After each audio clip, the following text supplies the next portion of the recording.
In 1190, during the Crusades of the Holy Lands, a group of German knights created an organization called the Teutonic Order.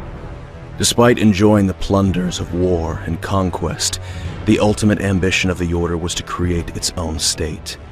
After a failed attempt in Hungary, which resulted in their exile in 1225, the knights made yet another attempt in Prussian and Polish lands in 1228. Their official assignment was to Christianize the pagans living in there. To do so, the knights led a cruel and devastating religious war. Those who resisted were murdered, and their families forced into slavery. This was all done with the willing consent and knowledge of the Pope and the Emperor himself. At the age of 15, I became a victim of the Order's quest for a sovereign nation. I was taken away and sent to Magdeburg, where I was forced to convert and publicly baptize for the sake of their propaganda. Over the following years, I took lessons in Latin, German, and in the art of warfare. I became acquainted with the rules of the Order and was brought up as a follower of Catholicism and a devotee to God.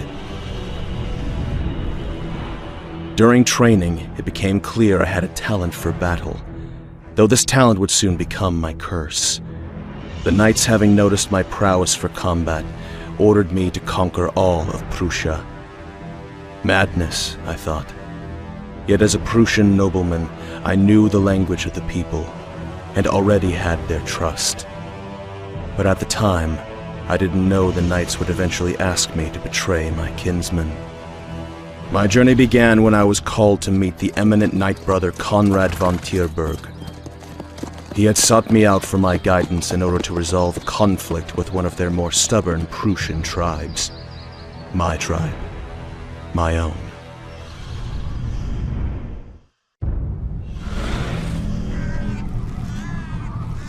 For the first time, I saw the cruelty of the Order with my own eyes.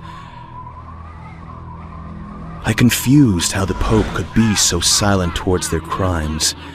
Then I realized it wasn't a matter of faith or belief, but of privilege and power. With my realization came the will to break my shackles.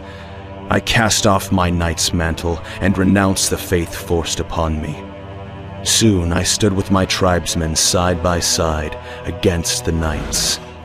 The years spent fighting alongside the Knight Brothers taught me all of their techniques and strategies. I was acquainted with their tactics, and I knew how to use their weaknesses against them. In 1263, on the fields of Lubava, we were about to strike at the Order with all our strength.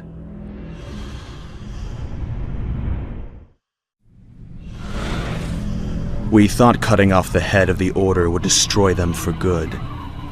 But after Helmerich von Rechenberg's death, the Order pulled all its diplomatic strings. Having convinced the Pope to allow the Order to accept lowlifes and criminals amongst their ranks, the brothers began drafting bandits from all around Europe, offering absolution, and more importantly, gold. Unaware of the impending danger, we decided to split our forces, focusing on strategic points crucial to the Order. Link, the leader of the Bart and Pogazon tribes, targeted Christburg, the mightiest of the Order's strongholds. But by then, my kinsmen were not aware that all of Europe, united by faith and gold, had decided to stand against them.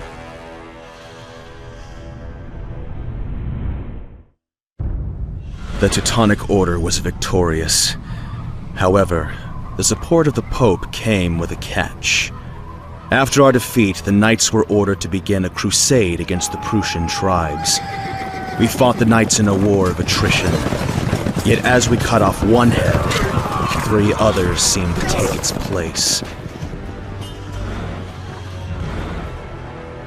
Exhausted and with our ranks broken, we hid in the forests, planning our next offensive. But the Knights of the Order struck first.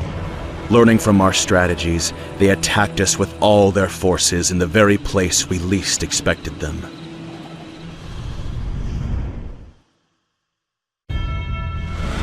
I Hercus Monte, leader of the Prussian uprising, admit that I was wrong.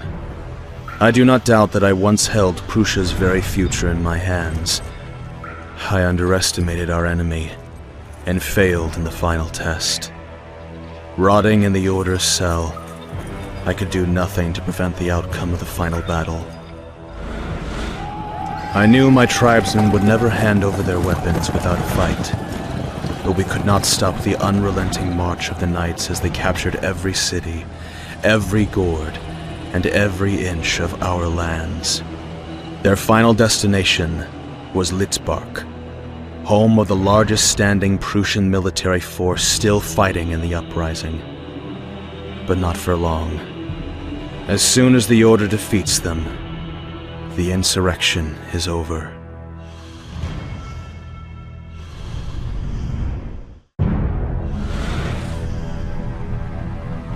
I was told my fellow tribesmen of Litzbark fought well, but such things only matter for those who still hold honor in high regard.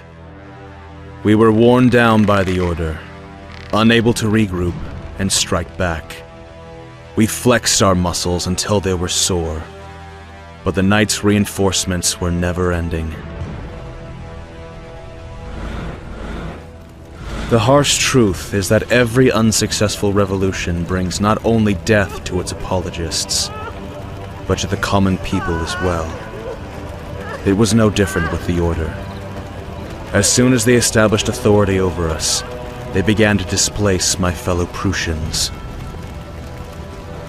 With our houses burnt, children and women taken as slaves, we lost what was most important to us. Our home. And with my death, dies the testimony of our people. No one will hear me out. No one will lend me their ear. Just as history as written by the victors, the defeated are cast away into the darkness of yesterday.